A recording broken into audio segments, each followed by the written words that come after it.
বর্তমান প্রজন্মে শরীর স্বাস্থ্য নিয়ে সবাই চিন্তা ভাবনা করে, কিন্তু বেশ কিছু রোগ আমাদের লাইফস্টাইলের জন্য কিন্তু চলে আসছে। আমরা যদি আমাদের লাইফস্টাইলের সামান্যতম পরিবর্তন করতে পারি, তাহলে আমাদের শরীরে বেশ কিছু রোগ একেবারেই আসবে না, বা সেই সমস্ত রোগ থেকে অনেকটা আমরা দূরে থাকতে পারবো। আজ এই ভিডিওতে আপনাদের সঙ্গে শেয়ার করব একটি নিয়মের বিষয়, আর এই একটি নিয়ম যদি আপনারা ফলো করতে পারেন, তাহলে আপনাদের প্রায় 90% রোগ কিন্তু শরীর থেকে দূরে সরে যাবে। কারণ সুস্থ শরীর কিন্তু আমাদের জীবনের সফলতার মূল বিষয়। শরীর যদি অসুস্থ থাকে, তাহলে কোনোভাবেই আপনারা কর্মক্ষেত্রে বা সামাজিক ক্ষেত্রে সফলতা পাবেন না। তাই সুস্থ থাকার জন্য এই টিপসটি অবশ্যই ফলো করবেন। সেই সাথে আলোচনা করব এমন 8টি টিপসের বিষয়ে, যে 8টি টিপস আপনার খাদ্য গ্রহণের ক্ষেত্রে যদি অ্যাপ্লাই করতে পারেন, তাহলে আপনাদের শরীর ভালো থাকবে। তাই সময় নষ্ট না করে আসুন ভিডিওটির শেষ পর্যন্ত দেখে নেওয়া যাক। নমস্কার বন্ধুরা, আমি ডক্টর সুব্রত, আর আপনারা দেখছেন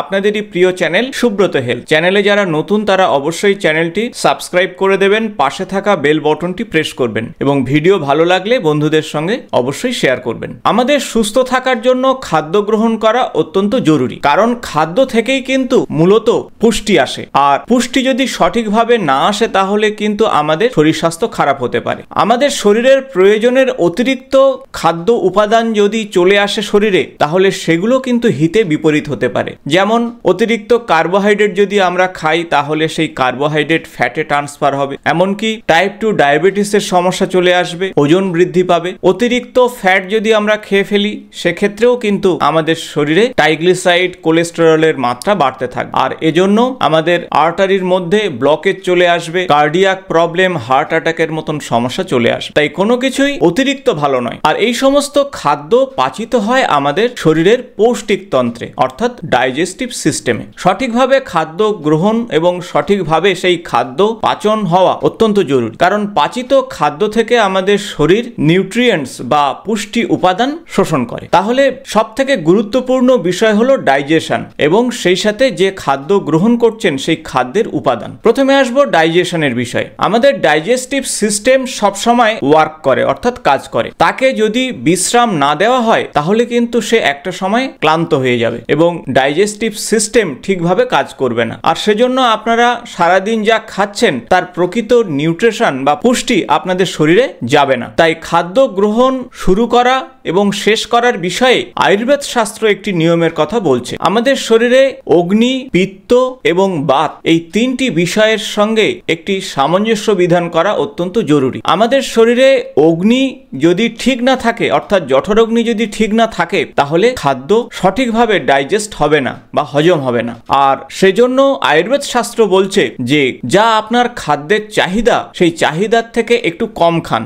আর সেই সাথে সূর্যাস্তের পরে কোনো খাদ্য আর খাবেন না। সূর্যাস্তের পরে খাদ্য গ্রহণ না করলে আপনারা সারাদিনে যে খাদ্য খেয়েছেন, সেগুলো সঠিকভাবে ডাইজেস্ট হবে, এবং একটা সময়ে আপনার ডাইজেস্টিভ সিস্টেম রেস্ট পাবে। আর রেস্ট পাওয়ার জন্য পরের দিন আবার সেই ডাইজেস্টিভ সিস্টেম 100% শক্তি নিয়ে আপনাকে হজম করতে সাহায্য করবে। এই হলো মূল প্রিন্সিপাল। তাই সারাদিনে আপনারা খাদ্য গ্রহণ করুন, কিন্তু সূর্যাস্তের পরে আর খাদ্য গ্রহণ করবেন না। এবং খাদ্য গ্রহণের বিষয়ে আপনাদের বললাম যে আপনার খিদে যতটা, ঠিক তার থেকে কম খাদ্য গ্রহণ করুন। অল্প অল্প খাদ্য গ্রহণ করুন এবং বেশি বার করে খাদ্য গ্রহণ করুন। খাদ্য গ্রহণের সময় খাদ্যকে সঠিকভাবে আপনারা চেবান, তাতে আপনার জিভ থেকে যে লালা বেরিয়ে আসছে, সেই লালার সঙ্গে খাদ্য সঠিকভাবে মিশ্রিত হবে, ফলে সহজে হজমটাও ভালো হবে। খাদ্য গ্রহণের সময় কোনোভাবেই অন্য কোনো কাজ করবেন না, অন্য কোনো চিন্তা ভাবনা করবেন না, কারণ আপনার শরীর এবং সেই সাথে মন এবং আপনার কাজ, এই 3টি বিষয়কে একই সূত্রে বাঁধতে হবে। আর তবেই কিন্তু খাদ্য সঠিকভাবে হজম হবে এবং খাদ্য থেকে সঠিক নিউট্রিশন আপনার শরীরে যাবে। তাই যারা খাদ্য গ্রহণের সময় অন্যান্য কাজ করেন, বই পড়েন কিংবা মোবাইল ব্রাউজিং করেন, কম্পিউটার ল্যাপটপের সঙ্গে কানেক্ট করেন, তাদের বলবো যে খাদ্য গ্রহণের সময় সঠিকভাবে বসে আপনারা খাদ্য গ্রহণ করুন। ওই সময় অন্য কোনো কাজের সঙ্গে নিজেকে ইনভলভ করবেন না। এই শর্তকে মানতে পারলে খাদ্য কিন্তু সঠিকভাবে হজম হবে। খাদ্য যখন গ্রহণ করবেন, সুন্দরভাবে স্বাদ অনুভব করুন, ভালো মন্দ বোঝার চেষ্টা করুন। যে খাদ্য আপনার শরীরের জন্য প্রয়োজন, সেই খাদ্য আপনারা নিন। অনেক সময় বেশ কিছু খাদ্য আপনার শরীরে অ্যাডজাস্ট হয় না, অর্থাৎ সেগুলো খেলে পেটের সমস্যা হয়, অ্যালার্জি হয়, সেই খাদ্য ভুলেও খাবেন না। সহজ পাচ্য খাবার অবশ্যই খাবেন। সে বিষয়ে আমি অবশ্যই ভিডিওর শেষে আলোচনা করব এমন 8টি খাদ্য গ্রহণের টিপসের বিষয়ে, অর্থাৎ কোন কোন খাদ্য আপনার ডায়েট চার্টে থাকা উচিত। আমাদের শরীরের একটি বায়োলজিক্যাল ক্লক রয়েছে, তাই সেই বায়োলজিক্যাল ক্লককে মেনটেন করে আপনাকে চলতে হবে। সেজন্য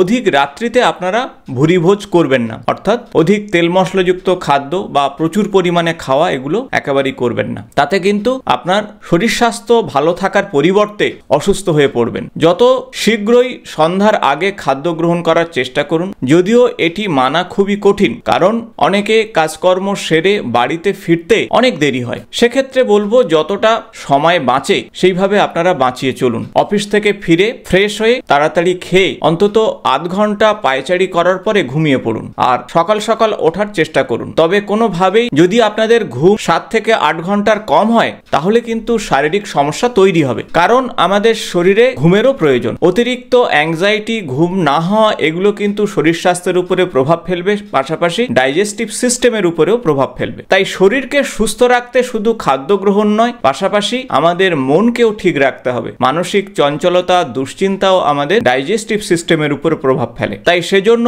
yoga, meditation, free hand exercise এগুলো করা অত্যন্ত জরুরি। আর এই কয়েকটি বিষয় আপনাদের অবশ্যই মানতে হবে, যা মানলে আপনার শরীর নিজে থেকেই শারীরিক ক্ষমতাকে বাড়িয়ে তুলবে, ইমিউনো সিস্টেমকে বুস্ট আপ করবে এবং অটো হিলিং সিস্টেমকে সে বুস্ট আপ করতে সাহায্য করবে।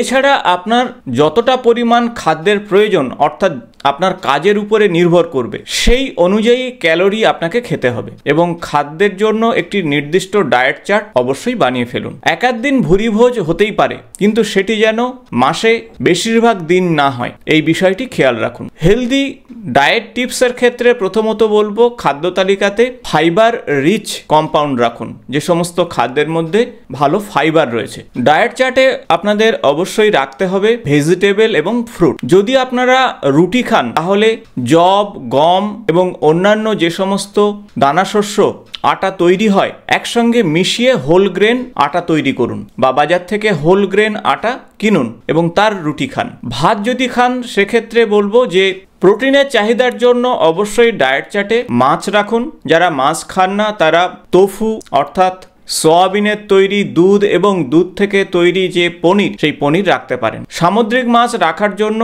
সালমান, টুনা, হ্যারিং বা অন্যান্য মাছ আপনারা রাখতে পারেন। এতে ওমেগা 3 ফ্যাটি অ্যাসিড পাবেন এবং প্রয়োজনীয় প্রোটিন পাবেন। যতটা সম্ভব স্যাচুরেটেড ফ্যাট ডায়েট চার্ট থেকে কমাবেন এবং সুগারের মাত্রাও ডায়েট চার্ট থেকে কমিয়ে ফেলুন। মাংস যারা খান চেষ্টা করুন অতিরিক্ত ফ্যাটযুক্ত মাংস খাবেন না, সেজন্য পোলট্রির মাংস আপনারা খেতে পারেন। অতিরিক্ত ক্রিম, কেক, পেস্ট্রি যাতে স্যাচুরেটেড ফ্যাট রয়েছে এবং সেই সঙ্গে ট্রান্স ফ্যাট রয়েছে, এই খাদ্যগুলো যতটা পারবেন কমিয়ে খাবেন। বাজারের তৈরি ফ্রুট জুসের মধ্যে প্রচুর পরিমাণে সুগার রয়েছে, তাই সুগার বেস খাদ্য থেকে নিজেদেরকে দূরে রাখুন। এবং আরো একটি বিষয়, অতিরিক্ত লবণ আপনারা খাবেন না। অতিরিক্ত লবণ শরীরের মধ্যে গিয়ে রক্তচাপকে বাড়াবে, আর এর জন্য একদিকে হার্ট দুর্বল হবে, অন্যদিকে কিডনির উপরে প্রেসার পড়বে। তাই এই বিষয়টি আপনাদের খেয়াল রাখতে হবে। আগেই বলেছি যে শরীরকে সবসময় অ্যাক্টিভ রাখতে হবে কোনো না কোনো কাজের মধ্যে, তাই ফিজিক্যাল এক্সারসাইজ করুন, ওজনকে নিয়ন্ত্রণ করার চেষ্টা করুন। জল অবশ্যই খেতে হবে, কোনোভাবেই ডিহাইড্রেট থাকলে হবে না। শরীরকে হাইড্রেট রাখার চেষ্টা করুন, তাই প্রত্যেক দিন 8 থেকে 10 গ্লাস জল খান। অনেকে ওজন কমানোর জন্য ব্রেকফাস্ট এড়িয়ে চলেন, সেক্ষেত্রে বলবো ব্রেকফাস্ট অবশ্যই আপনাকে খেতে হবে, কারণ ব্রেকফাস্টই আপনার সারাদিনের এনার্জি এখান থেকেই দেবে। আপনারা যাই খান না কেন অবশ্যই খাদ্যের মধ্যে সুষম উপাদানগুলো থাকে যেন, অর্থাৎ পরিমিত কার্বোহাইড্রেট, ফ্যাট এবং প্রোটিন, সেই সাথে মিনারেলস এবং অন্যান্য ভিটামিন। আর এই সব মিলিয়ে কিন্তু আপনার খাদ্য। আর সেই খাদ্য গ্রহণের বিষয়ে যে নিয়ম কানুনের কথা বললাম, সেই নিয়ম কানুনগুলো অবশ্যই মেনটেন করুন, তাহলে আপনার শরীর সুস্থ সবল থাকবে। শরীর অটোমেটিক তার নিজেকে সুস্থ রাখার চেষ্টা করবে, অন্যান্য রোগ আপনার শরীরের ধারে কাছে আসবে না। আশা করব ভিডিওটি ইনফরমেটিভ হয়েছে। ভালো লাগলে বন্ধুদের সঙ্গে অবশ্যই শেয়ার করবেন। আগামী স্বাস্থ্য সংক্রান্ত ভিডিওয়ে আপনাদের সঙ্গে দেখা হবে। আজ এই পর্যন্ত, নমস্কার।